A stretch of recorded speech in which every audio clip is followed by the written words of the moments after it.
Friends, thank you so much for that incredible welcome. And Rohit, thank you so much for the way you introduced me and the way your family and you have contributed so much to our community. That was absolutely brilliant. Thank you very much.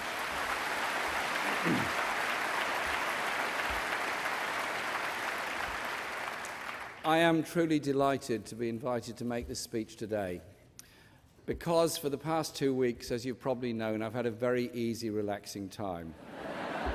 Hardly anything of any importance at all has happened to me. But you might have noticed in some of the newspapers, they've taken a bit of an interest in me. I haven't read them all, but some of the things I've read are this, that according to one headline, Jeremy Corbyn welcomed the prospect of an asteroid wiping out humanity. Now, asteroids are pretty controversial, and it's not the kind of policy I'd want this party to adopt without a full debate in conference. So can we have the debate later in the week?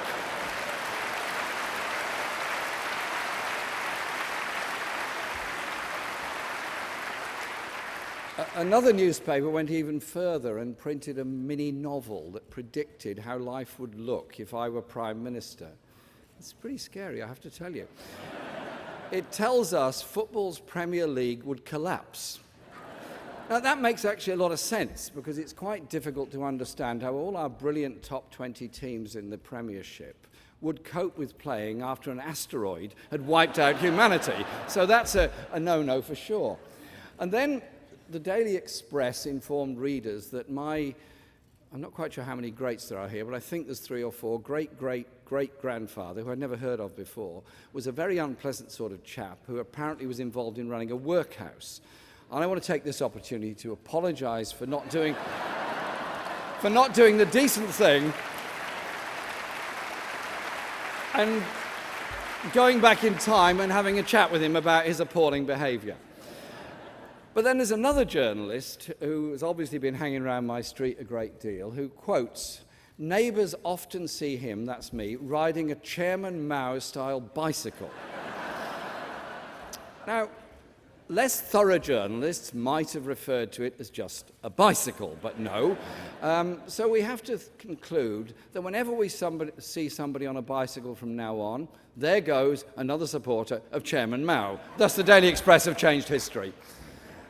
But seriously, conference, it's a huge honour and a privilege for me to speak to you today as leader of the Labour Party, to welcome all our new members. More than 160,000 have joined the Labour Party.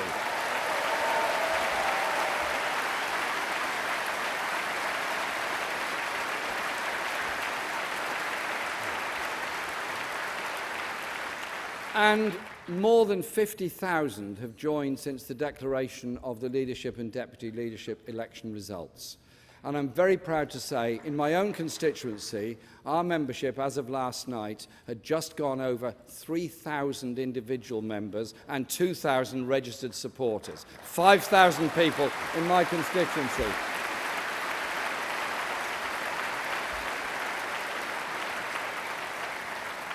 I want to say, first of all, a huge thank you to all of the people of my constituency of Islington North and Islington North Labour Party for their friendship, support, and all the activities we've done and all the help and support they've given me in the past few weeks. I'm truly grateful to them for you. Thank you very much indeed to everyone in Islington.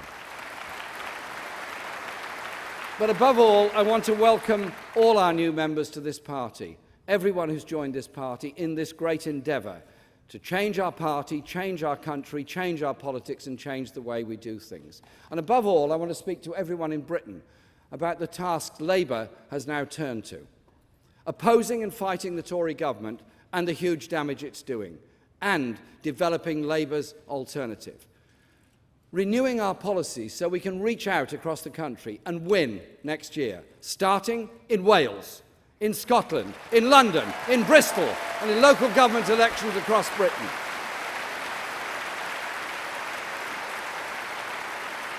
And I want to repeat the thanks I gave after my election to all the people who have served the Labour Party so well in recent months and recent years.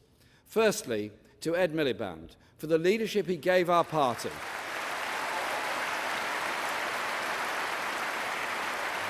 for the courage and the dignity he showed in the face of tawdry media attacks, and also for the contribution I know he'll be making in the future, especially on the vital issues of environment and climate change. Thank you, Ed. Thank you so much for all you've done.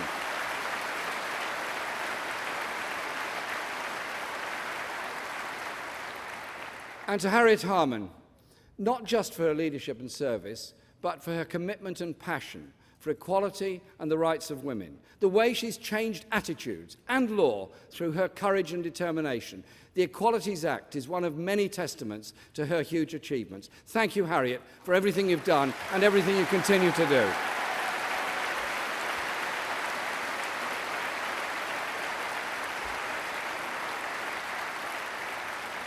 I also want to say a big thank you to Ian McNichol, our General Secretary, and all our party staff in London, in Newcastle, and all over the country for their dedication and hard work during the general election campaign and the leadership campaigns, and also to all the staff and volunteers who are doing such a great job here this week in Brighton at this incredible conference we're holding. Thank you to all of them. They're part of our movement and part of our conference.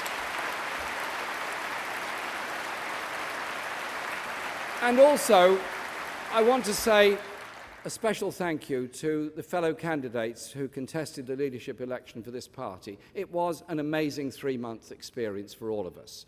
I want to say thank you to Liz Kendall for her passion, her independence, her determination, and her great personal friendship to me throughout the campaign. Liz, thank you so much for that and all you contribute to the party. And I want to say thank you to Yvette Cooper for the remarkable way in which she's helped to change public attitudes towards the refugee crisis, and now for leading a task force on how Britain and Europe can do more and better to respond to this crisis. Yvette, thank you for that. And to Andy Burnham, our new Shadow Home Secretary, for everything he did as Health Secretary to defend our NHS health service free at the point of use as a human right for all. I want to say thank you to all three for the spirit and friendship with which they contested the election. Thank you, Liz. Thank you, Yvette. Thank you, Andy.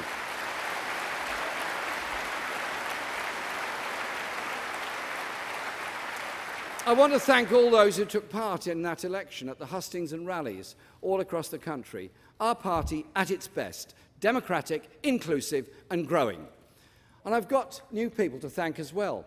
The talented colleagues working with me in the Shadow Cabinet, Labour's front bench, an inclusive team from all political wings of our party, from every part of our country.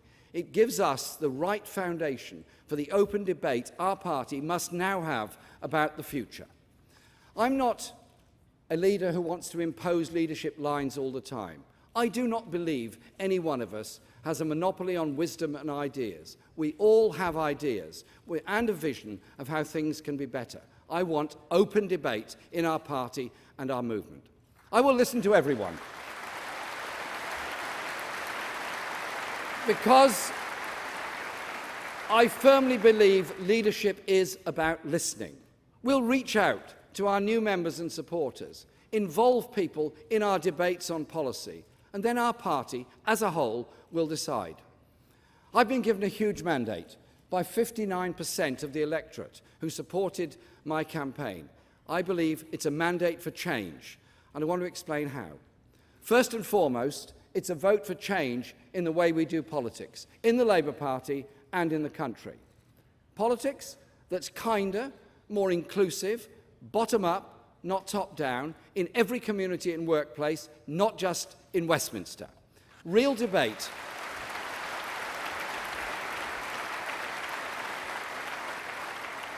Real debate, not necessarily message discipline all the time, but above all, straight talking, honest. That's what the politics we're going to have in the future in this party and this movement. And it was a vote for change in our party as well. Let me be clear. Under my leadership, and we discussed this yesterday in conference, Labour will be challenging austerity. It will be unapologetic about reforming our economy. To challenge inequality and protect workers that challenge inequality and protect workers better. And internationally, we'll be a voice for engagement in partnership with those who share our values, supporting the authority of international law and international institutions, not acting against them. The global environment is in peril. We need to be part of an international movement to cut emissions and pollution, to combat the environmental danger to our planet. These are crucial issues, but I also want to add this.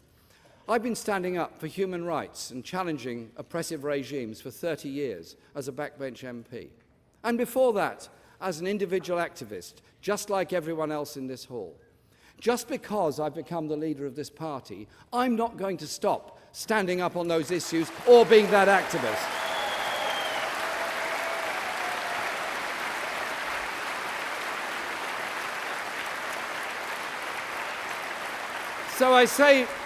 So my first message is to David Cameron. I say to him now, a little message from our conference. I hope he's listening. You never know. Intervene now, personally, with the Saudi Arabian regime to stop the beheading and crucifixion of Ali Mohammed al-Nimer,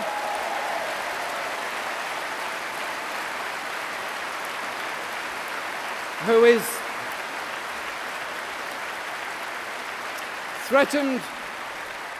threatened with the death penalty for taking part in a demonstration at the age of 17. And, while you're about it, terminate that bid made by our Ministry of Justice to provide prison services for Saudi Arabia, which would be required to carry out the sentence that would be put down on Mohammed Ali al-Nimer.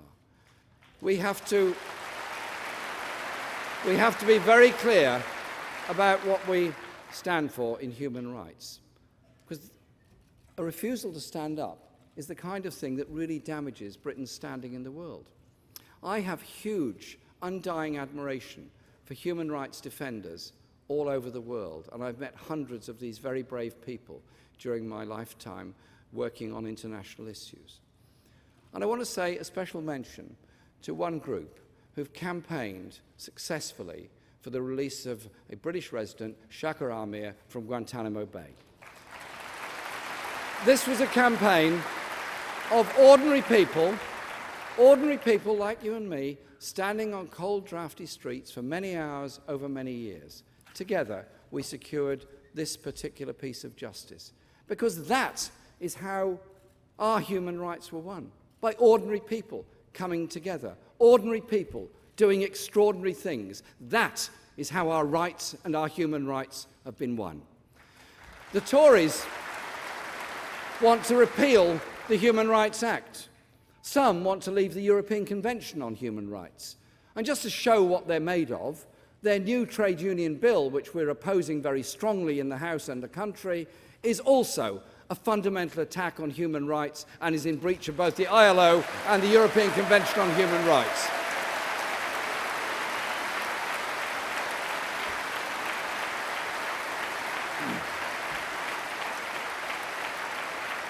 Now, I've been listening to a lot of advice about how I do this job, and there's plenty of advice around, believe me.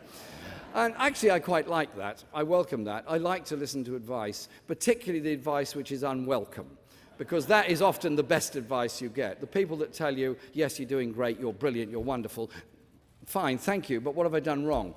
Oh, I haven't got time for that. But I want to listen to people, but I want to do things differently as well. I've been told, never repeat your opponent's lines in a political debate. But, and I take a but here, I want to tackle one thing head on. The Tories talk about economic and family security being at risk from us, the Labour Party, and perhaps even more particularly from me. I say this to them: how dare these people talk about security for families and people in Britain? Where's the security for families shuttled around from one private rented sector flat to another on 6 months tenancies, with children endlessly having to change schools?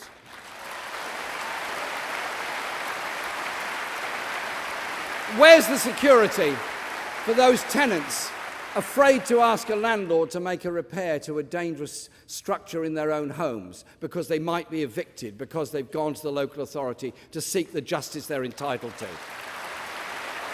Where's the security? Where's the security for carers struggling to support older family members as Tory-inspired local government cuts destroy social care and take away the help they're needed? Where's the security for young people starting out on careers knowing they are locked out of any prospect of ever buying their own home by soaring house prices? Where's the security? Also, for families driven away from their children's schools and communities and family ties by these welfare cuts? And where's the security for hundreds of thousands who've taken on self-employment with uncertain income, no sick pay, no maternity pay, no paid leave, no pension, now facing the loss of tax credits that keep them and their family afloat? There's no security for 2.8 million households in Britain forced into debt by stagnating wages and the Tory record of the longest fall in living standards since records began.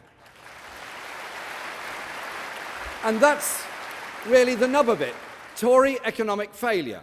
An economy that works for the few, not the many. Manufacturing still in decline.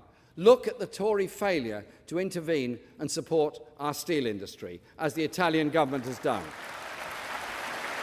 So, as we did yesterday in conference, we stand with the people on Teesside fighting for their jobs, for their industry and their community.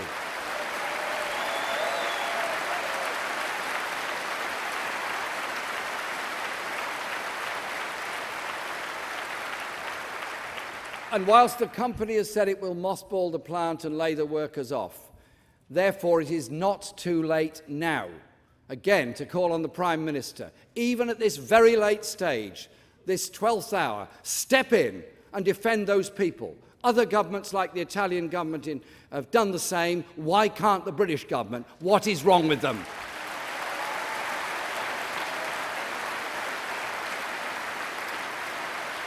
There's an investment crisis. There's a big investment crisis in Britain. We're at the bottom of the international league table. Well, not quite just at the bottom. We're just below Madagascar and just above El Salvador. So we're doing quite well. And we have a balance of payments deficit of £100 billion last year, loading our economy and every one of us with unsustainable debt for the future. And the shocks in the world markets this summer have shown what a dangerous and fragile state the world economy is in, and how ill-prepared the Tories have left us to face another crisis. It hasn't been growing exports and a stronger manufacturing sector that have underpinned the feeble economic recovery. The only thing is house price inflation, asset inflation, more private debt. We have an economy that's unbalanced, unsustainable, and frankly dangerous to the security of people of this country. That's the real risk to us all. And think of the people who've had to stretch to take on mortgages. People who've only been able to keep their families afloat by relying on credit cards and payday loans, fearful of how they will cope with a rise in interest rates. It's not acceptable. The Tories' austerity is the outdated and utterly failed approach of the past. So it's for us.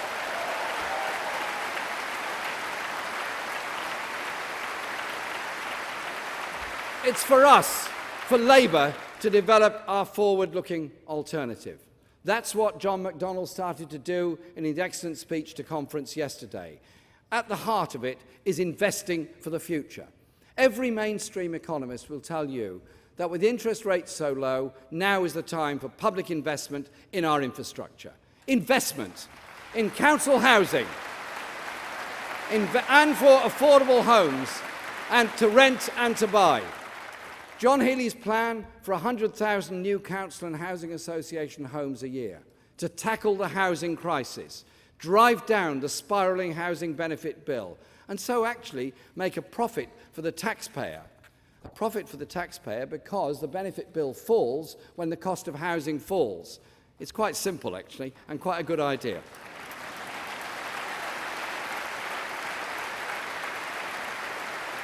We also need investment in fast broadband to support new high-technology jobs. We need a national investment bank to support real investment in our infrastructure, to provide finance to small and medium-sized firms that our banks continue to starve of the money they need to grow. We need a Green New Deal, investing in renewable energy and energy conservation to tackle the threat of climate change. The Tories, of course, are selling off the Green Investment Bank. They're simply not interested in this. This is the only way for a strong economic future for this country that is sustainable, that turns around the terrible trade deficit, that supports high-growth firms and businesses, that provides real economic security for our people. The economy of the future depends on the investment we make today in infrastructure, skills and schools. And in that, I want to say I'm delighted that Lucy Powell, our new Shadow Education Secretary, has already set out how the education of every child and the quality of every school counts.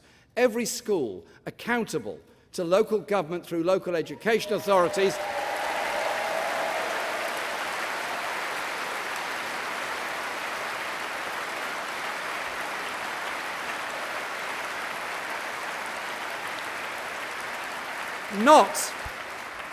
Not bringing back selection, because we have aspirations for all children, not just the few. Now, my first public engagement as Labour leader came within a couple of hours of being elected.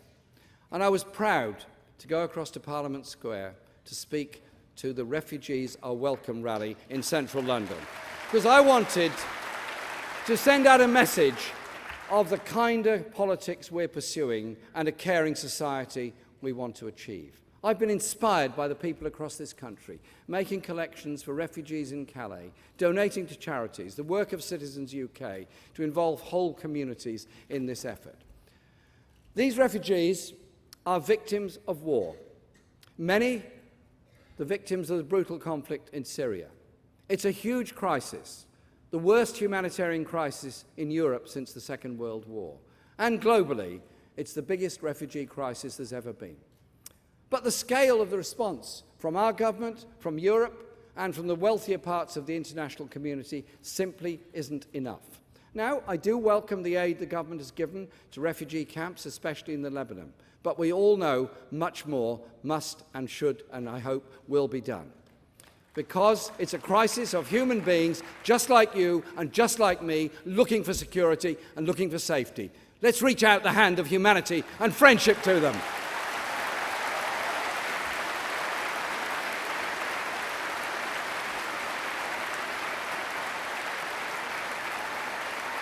Now, let me say something about national security. The best way to protect the British people against the threats we face to our safety at home and abroad is to work to resolve conflict. That isn't easy, but it is unavoidable if we want real security. Our British values are internationalist and universal. They are not limited by borders. Yes, we do need a strong military, modern military and security forces to keep us safe, and to take a lead in humanitarian and peacekeeping missions, working with and strengthening the United Nations. On my first day in Parliament as leader of the party, after Prime Minister's question time, it was a privilege to meet the soldiers and medics who did such remarkable work tackling the Ebola crisis in Sierra Leone. Well done, all of them. There is no contradiction between working for peace across the world and doing what is necessary to keep us safe. Today, we face very different threats from the Cold War time, which ended 30 years ago. That's why I've asked our Shadow Defence Secretary, Maria Eagle, to lead a debate and review about how we deliver that strong, modern, effective protection for the people of Britain. But there's one thing I want to make my own position on absolutely clear, and I believe I have a mandate from my election on it. I don't believe that £100 billion spent on a new generation of nuclear weapons, taking up a quarter of our defence budget, is the right way forward. I believe I believe that our country should honour our obligations under the Nuclear Non-Proliferation Treaty and take a lead in making progress towards international nuclear disarmament. But in developing our policy through the review, we must make sure that all the jobs and skills of everyone in every aspect of the defence industry are fully protected and fully utilised, so that we gain from this, we don't lose from this. To me, that is very important. And on our foreign policy, we need to learn lessons from the recent past. It didn't help our national security that at the same time, some years ago, when I was protesting outside the Iraqi embassy about Saddam Hussein's brutality and use of chemical weapons, Tory ministers were secretly conniving with illegal arms sales to his regime. It didn't help our national security when we went to war with Iraq in defiance of the United Nations on a false prospectus. It didn't help our national security to endure the loss of hundreds of brave British soldiers in that war while making no proper preparation for what to do after the fall of that regime. Nor does it help our national security to give such fawning and uncritical support to regimes. I mentioned only two, but there are many I could mention, such as Saudi Arabia and Bahrain, who abuse their own citizens, repress democratic rights. These are issues we have to stand up on and also recognise, in some cases, they're using British weapons in the assault on Yemen at the present time. We have got to be clear about where our objectives are. But there is a recent object lesson in how real leadership can resolve conflicts, prevent war, and build real security. It's the leadership, the clever and difficult diplomacy that's been shown by Barack Obama and others in reaching this historic deal with Iran. A deal that opens the way for new diplomatic efforts to resolve the conflict in Syria. The scale of the destruction and suffering in Syria is truly dreadful. More than 250,000 people have been killed. More than 10 million driven from their homes.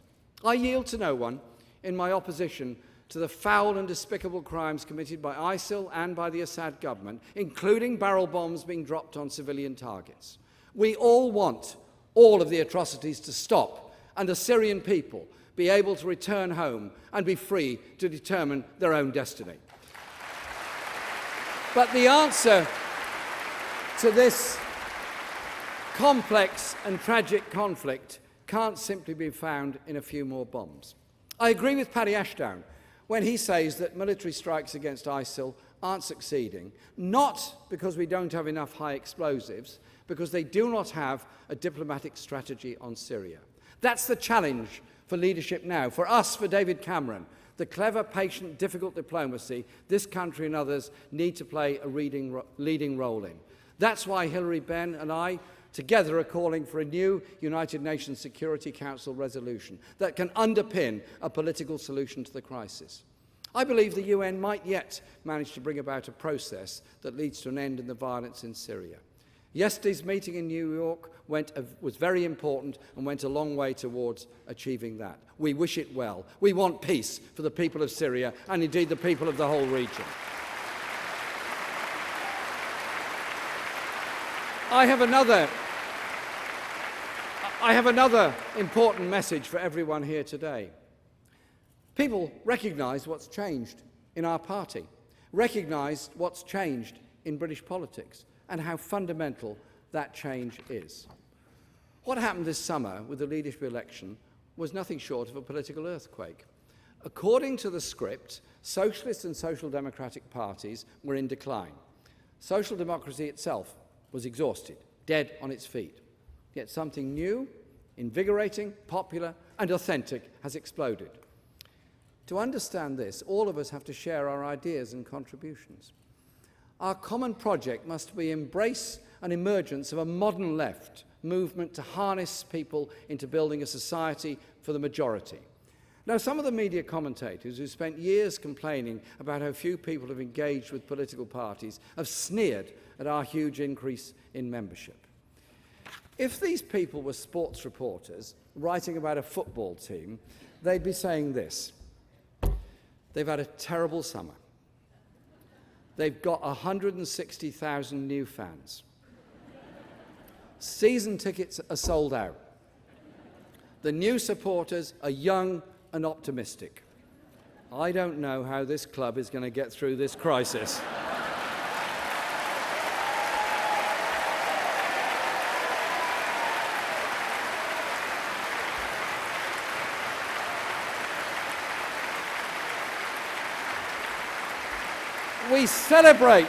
We celebrate the enthusiasm of so many people, old and young, from all communities joining our party, in every part of the country, joining Labour as members and supporters. And we need to change in response to this movement. Our new members want to be active and be involved. They want to have a say in Labour Party policies. They want to lead local and national campaigns against injustice and the dreadful impact of Tory austerity. Want to work in local communities to make people's lives better. They don't want to do things the old way. Young people and older people are fizzing with ideas. Let's give them the space for that fizz to explode into the joy we want of a better society. They want a new politics of engagement and involvement. Many of our new members are already very active in their communities, in voluntary organisations and in local campaigns. And we've convinced them to take a further step and join our party. What a tremendous opportunity for Labour to be at the centre and the hub of every community, in every town, city and village in this country. Together, we can make a very big difference to our society. To debate, to build is part of it, to develop friendships and set up new community projects. But above all, to explain and talk to their neighbours about politics, about changing Britain for the better. But it's going to mean quite a lot of changes for some of us from the way we've done our politics in the past. Our new Deputy Leader, Tom Watson, is well up for that challenge. He's leading the charge and leading the change of a much greater use of digital media as a key resource. That is the way of communication. It is not just through broadsheet newspapers or tabloids. It's social media that really is the point of communication for the future. We've got to get that. But I want to make a firm commitment to people who join our party that it's you who will have the real say, the final say in deciding policies of our party. No one, not me as leader, not the shadow cabinet, not the Parliamentary Labour Party, is going to impose policy or have a veto. The media commentariat simply don't understand it. They report disagreements as splits, agreement as compromise, or concessions as capitulation. No, sorry, commentariat, this is grown-up, real politics, where real people debate real issues.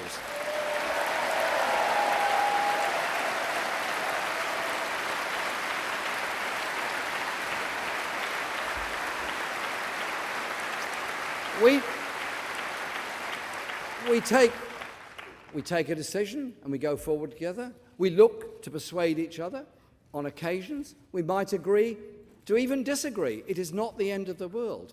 But whatever the outcome, we stand together, united as Labour, to put forward a better way to the misery on offer from the Conservatives and their allies. That is the function of Labour.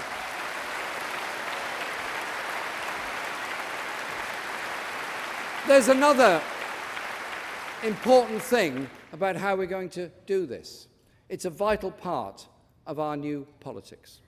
I want to repeat what I said at the start of the leadership election. I do not believe in personal abuse of any sort. Treat people with respect. Treat people as you wish to be treated yourself. Listen to their views. Agree or disagree, but have that debate. There's going to be no rudeness from me.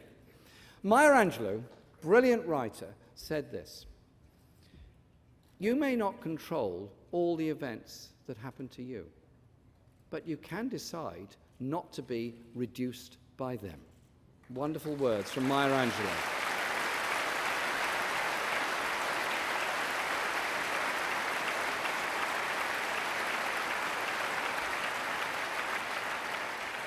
I want a kinder politics, a more caring society. Don't let them reduce you to believing in anything less. So I say to all activists, whether Labour or not, cut out the personal abuse, cut out the cyberbullying, and especially the misogynistic abuse online, and let's get on with bringing real values back into politics.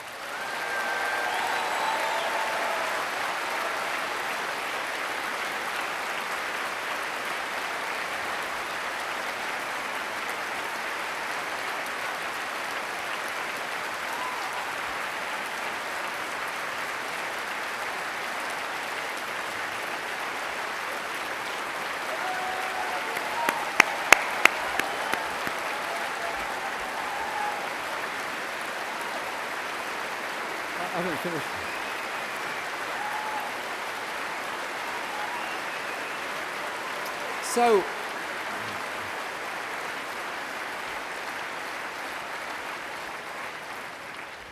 So, what are our first big campaigns? I want to start with a very fundamental issue about democratic rights in Britain. Just before Parliament rose for the summer, the Tories sneaked out a plan to strike millions of people off the electoral register this December. Very clever. A year earlier than the Independent Electoral Commission had advised them to do. What it means is this. Listen carefully. 2 million people could lose their right to vote. That's 400,000 in London, 70,000 in Glasgow, thousands, every town, city, village and hamlet all across the country. Overwhelmingly, they're students, they're people in insecure accommodation, short-stay private lets. We know why the Tories are doing it. They want to gerrymander next year's mayoral election in London by denying hundreds of thousands of Londoners their right to vote. They want to do the same for the Assembly elections in Wales, and they want to gerrymander electoral boundaries across the whole country by ensuring the new reduced House of Commons boundaries will be decided on the basis of the missing millions from the voters' register when the Boundary Commission starts its work next April. So, conference, we've got to do our best to stop them. We'll highlight the issue in Parliament, of course, and outside. We'll work with councils all across the country to get people back on the register. But I make this appeal to you. From today, from now, our party, our Labour Party, starts a nationwide campaign for all our members to work in every town and city, every university, as students start the new term, to stop the Tory gerrymandering, to get people on the electoral register. I know this is hard work. Before I became an MP,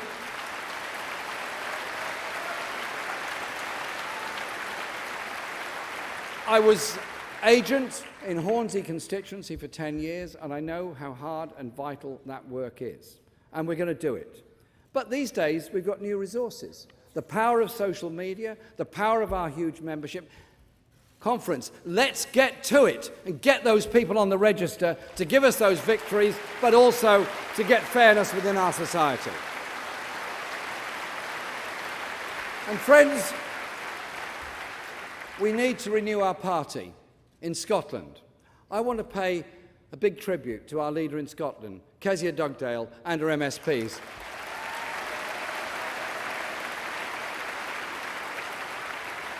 I know that people in Scotland have been disappointed by the Labour Party. I know you feel we lost our way. I agree with you. Kezia has asked people to take another look at the Labour Party, and that's what I want people across Scotland to do. Under Kezia and my leadership, it will change. We will learn the lessons of the past. We will again make Labour the great fighting force you expect us to be. We need to be investing in skills, investing in our young people. And, strong message here, not cutting student numbers, giving young people real hope and real opportunity. Conference, it is Labour that is the progressive voice for Scotland. There's another big campaign we need to lead. David Cameron's attack on the living standards of low-paid workers and their families through the assault on tax credit. First, remind people over and over again that David Cameron pledged during the election not to cut child tax credits. On the Question Time Leaders debate, he said he had rejected child tax credit cuts. It's a shocking, broken promise, and the Tories voted it through in Parliament just 2 weeks ago. How can it be right that a single mother, as a part-time nurse, earning just £18,000 per year, to lose £2,000 to this broken promise? Some working families losing £3,500 a year to the same broken promise. How can it be right or fair to break this promise whilst at the same time handing out an inheritance tax cut to the 60,000 wealthiest families in the country? See the contrast.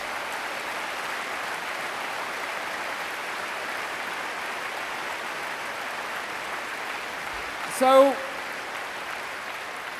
we'll fight this every inch of the way, and we'll campaign at the workplace in every community against this Tory broken promise, and to expose the absurd lie, and it is a lie, that the Tories are on the side of working people, that they're giving Britain a pay rise. It was one of the proudest moments of my life when cycling home from Parliament at 5 o'clock in the morning, having voted for the national minimum wage legislation to go through. And of course it's good to see a minimum wage, but the phony rebranding of it as a living wage doesn't do anyone any good. The Institute of Fiscal Studies has shown that Cameron's broken promise means millions of workers are still left far worse off. I know there's a big British majority for building a more equal society, for eliminating poverty and homelessness. We're a rich country. These things are not necessary or inevitable. They can and must be changed. I travelled the country throughout the leadership campaign, and it was wonderful to see the diversity of all people in this country and the way that fundamentally most people get along together. And that's now being reflected in our membership of this party, with more black, Asian and ethnic minority members joining our party. They are very, very welcome, and we want many more members too. Even more inspiring is the unity and unanimity of their values.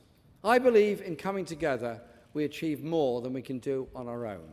Basically, it's about fair play for all.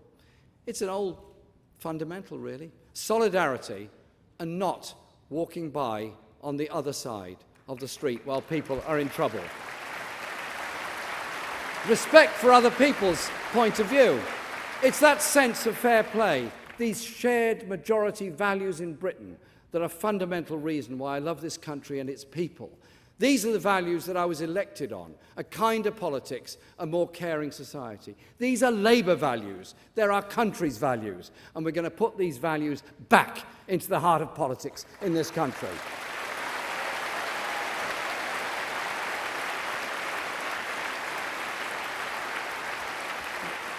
Therefore, we want to rid Britain of injustice, to make it fairer, more decent, more equal, and I want all our citizens to benefit from prosperity and success. There's nothing good about cutting support for the children of supermarket workers and cleaners. There's nothing good about leaving hundreds of thousands unable to feed themselves, driving them to food banks that have now become an institution. There's nothing good about our Prime Minister wandering around Europe trying to bargain away the workers' protection rights that many have fought for so long. As our conference decided yesterday, we will stand up for that vision of a social Europe, a Europe of unity and solidarity, to defend those rights.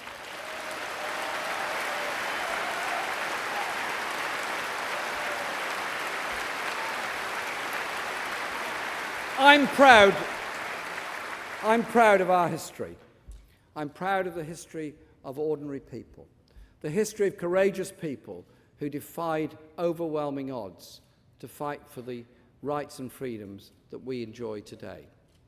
The rights of women to get the vote, those brave women that did so much 100 years ago to get that. The rights and dignity of working people. Our welfare state. The National Health Service, rightly the centre of Danny Boyle's great Olympic opening ceremony. The BBC. The latter two, both great institutions, both under attack by the Tories, both threatened by the idea that profit comes first, not the needs and interests of our people. That's a difference between us and the Tories. So let me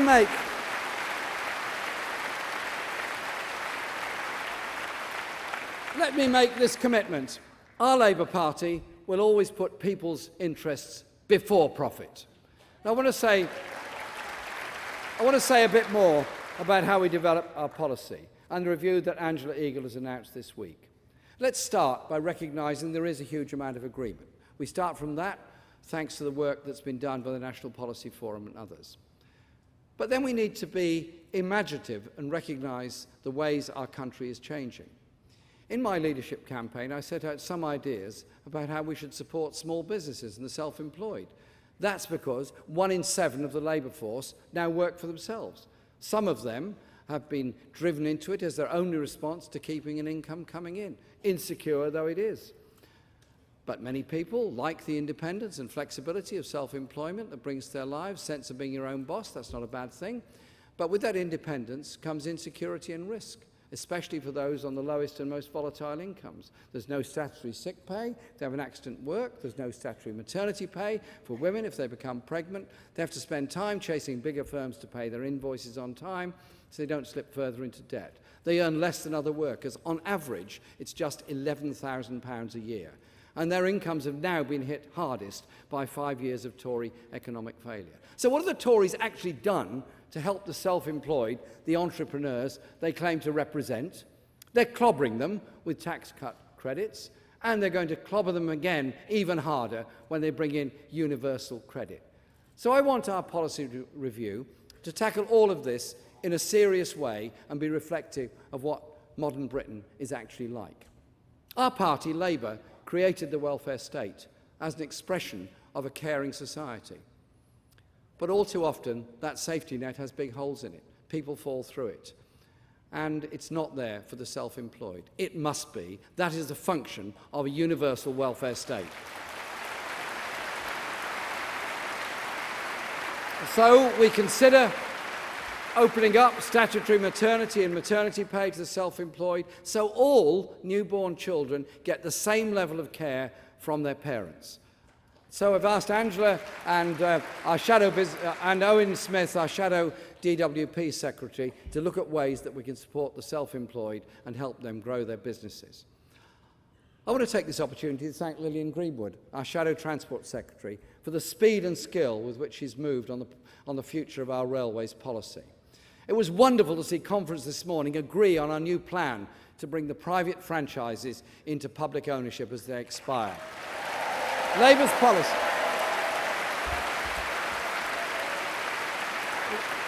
policy now is to deliver the fully integrated, publicly owned railway the British people want and need. That's a Labour policy. That's one we're going to deliver on. Housing is absolutely top priority policy. Nowhere has the Tory failure been so complete and so damaging. In the last Parliament, at least 500,000 fewer homes were built than were actually needed. Private rents are out of control. A third of private rented homes not meeting basic standards of health and safety. The chance of owning a home a distant dream for the vast majority of young people. There's no answer at all to this housing crisis that doesn't start with, first of all, a new, very large, very active council house building programme.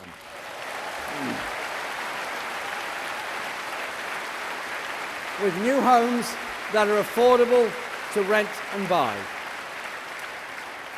John Healey, our Shadow Housing Minister, has shown it can pay for itself by making the taxpayer a profit by cutting housing benefit bill by having reasonable rents, not exorbitant rents. And we need new ideas to tackle land hoarding and speculation. These are issues that are so vital to how things go forward in this country. I want a kinder, more caring politics that doesn't tolerate more homelessness, more upheaval for families in temporary accommodation. A secure home is out of reach for millions. John Healey has made a great start on that fundamental review of our housing policies to achieve that. And we're going to achieve that, a decent home for everybody. That is our Labour pledge and Labour aspiration.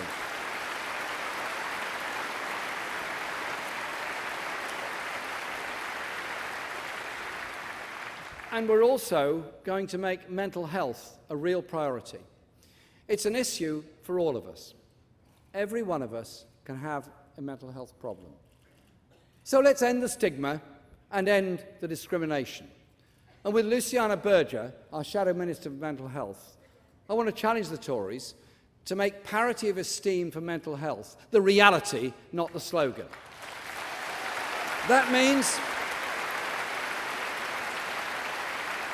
increased funding, especially for services for children and young people. 3/4 of chronic mental health problems start before the age of 18. Yet, only 1/4 of those people get any of the help they actually need. All our work is important on bringing mental health to the forefront of a public understanding and a public debate. End the stigma, end the discrimination, treat people with mental health conditions as you would wish to be treated yourself. That's our pledge.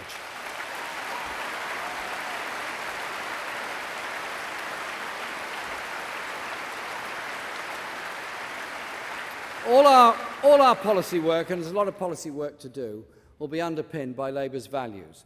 So let's put those values back into politics, the kinder, more caring world that we all want to live in. Since the dawn of history, virtually every human society, there have been people who have given a great deal and many more people who have given little or nothing. Some people have property and power, class and capital, status and clout, which are denied to the many. And time again, the people who receive a great deal tell the many, be grateful to have anything at all. They say the world cannot be changed, and the many must accept the terms on which they're allowed to live in it. These days, this attitude is justified by economic theory.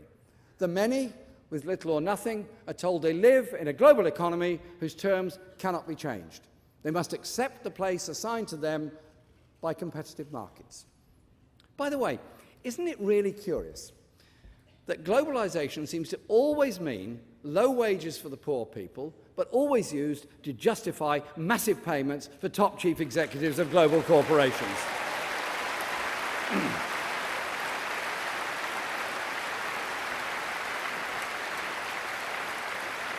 Our Labour Party came into being more than a century ago to fight that attitude.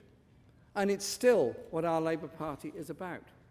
Labour is the voice that says to the many, at home and all around the world, you don't have to take what you're given. Labour says, you may be born poor, but you don't have to stay poor. You don't have to live without power and without hope. You don't have to set limits on your talent and your ambition or those of your children. You don't have to accept prejudice, discrimination, sickness, poverty, or destruction of war. You don't have to be grateful to survive in a world made by others. No, you set the terms for the people in power over you.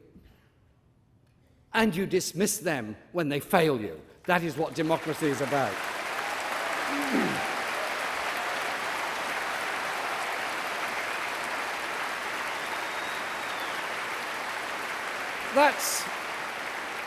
That's always been our Labour Party's message. You don't have to take what you're given. It was the great Nigerian writer, who I'm such a huge admirer of, Ben Okri, who wrote perhaps, and put it maybe the best. He said, the most authentic thing about us is our capacity to create, to overcome, to endure, to transform, and to love. Ben Okri, what a genius. But they're at it again. They're at it again, the people who want you to take what you've been given. This Tory government, which was made by the few, and to be quite fair, paid for by the few. Since becoming Since becoming leader, David Cameron has received £55 million in donations from hedge funds, from people who have a lot. And to be quite honest, they want to keep it all. That's why this prepaid government came into being, to protect the few and tell all the rest of us to accept what we're given. And to prove the honesty of their endeavour, they've already delivered £145 million in tax breaks to the hedge funds in return for that small investment of £55 million. They want us. They expect us to believe there is no alternative to cutting jobs, slashing public services, vandalising the National Health Service, cutting junior doctors' pay, reducing care for the elderly, destroying the hopes of young people for a college education, or putting university graduates into massive debt, putting 500,000 more children in poverty. They want the people of Britain to accept all these things. They expect millions of people to work harder, longer, for a lower quality of life on lower wages. Well, they're not having it. Our Labour Party says no. The British people never have to take what they're given.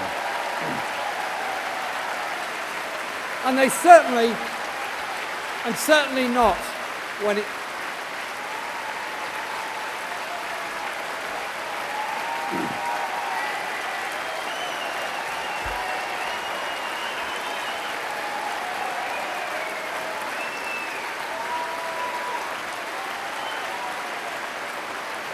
And certainly not.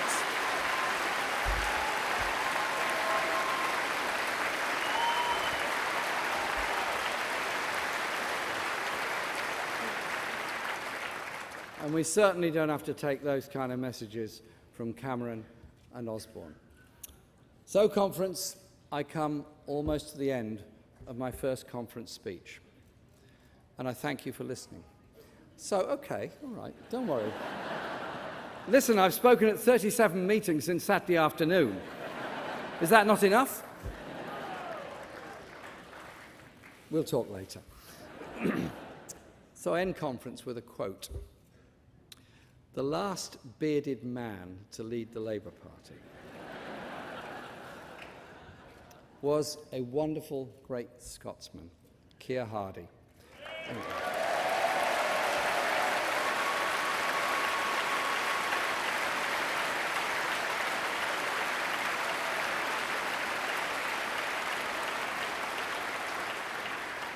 Who died a century ago this weekend, and we commemorated him with a book we launched on Sunday evening.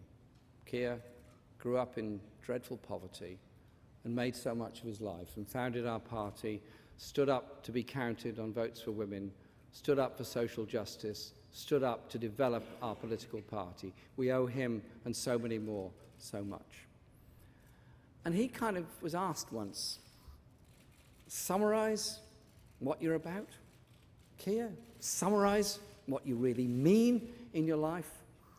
And he thought for a moment, and he said this: my work has consisted of trying to stir up divine discontent with wrong. What words they are, what brilliance. So I say to you, don't accept injustice. Stand up against prejudice. Let us build a kinder politics, a more caring society together. Let's put our values, the people's values, back into politics. Conference, thank you.